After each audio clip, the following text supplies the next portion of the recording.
Felipe, fala uma curiosidade para nós aí. Se a abelha não tem ferrão, cite alguns métodos defensivos delas aí. Na verdade, a abelha Os sem métodos ferrão, curiosos.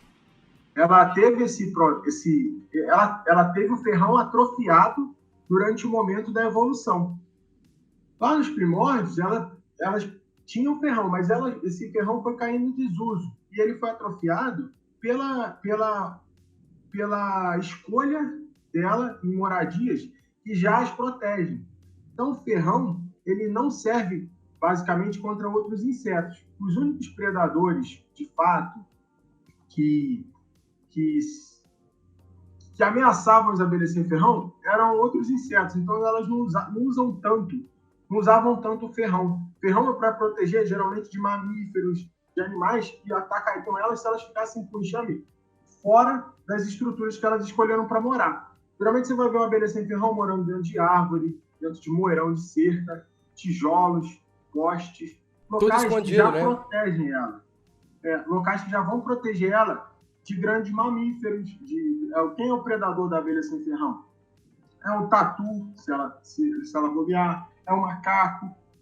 São animais grandes que elas se protegem dele na escolha do ninho, né? Então, como elas já escolheram o local ideal para se defender desses caras, elas só precisavam se defender de outros insetos, que são as outras abelhas que vão atacar, formigas, algumas aves.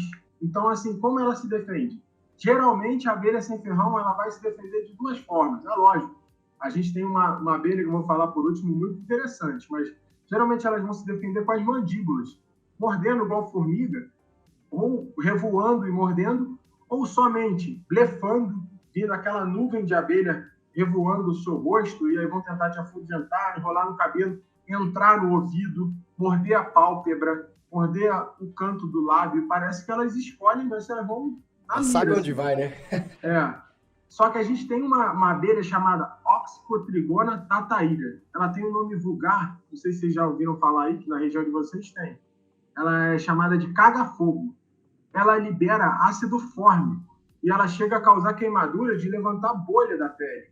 O cara tem fica outro cheio nome de bolha. essa abelha aqui. Seu nome é caga-fogo.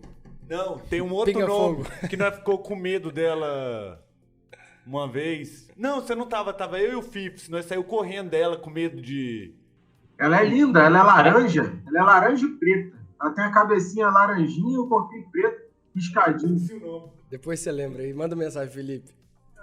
Então, não, mas aí tem as vespas também, né? Não é vespa não, é abelha mesmo. Deve ser essa. Não, a arapuá, por exemplo. Você vai ver, geralmente, as abelhas mais defensivas, que são essas abelhas que vão embolar no cabelo, vão te morder, elas vão ter ninhos externos. Você vê o ninho do arapuá ou da guaxupé, parece um cupinzeiro na árvore. Eu acredito que você já tenha ouvido. Já. Elas são bem bravas. Por quê? Porque elas escolheram quase que a mesma coisa que as apis fizeram. As apis são super defensivas porque elas escolhem estruturas, muitas vezes, desprotegidas. Então, muitas vezes é só um favo ali. Então, ela precisa realmente de ferrão, população. Já as abelhas sem ferrão, essas mirinzinhas, a escolha dela num bloco ou numa árvore já é o suficiente para proteger ela. Agora, quando você vai para as arapuás, que são essas abelhas que formam espécies como se fosse um cupinzeiro, ela está exposta. Então, ela precisa proteger aquela estrutura, né, que é revestida de geoprópolis ali, que é esse barro, terra, tem de tudo ali. Cocô. Muitas vezes até fezes, porque o que acontece? O predador, quando ele vai predar esse enxame, algumas espécies de abelhas nativas, eu não mencionei nenhuma delas, mas algumas delas fazem pelotas com fezes de animais. Porque quando o tatu vai lá, o gambá ou qualquer outro animal, o macaco, e mete a mão na estrutura de proteção do ninho, quando ele sente o cheiro de fezes, ele repele ele, fala, pô, eu achei que ia achar mel e não achei aqui, achei fezes aqui. Aí ele pega e sai fora.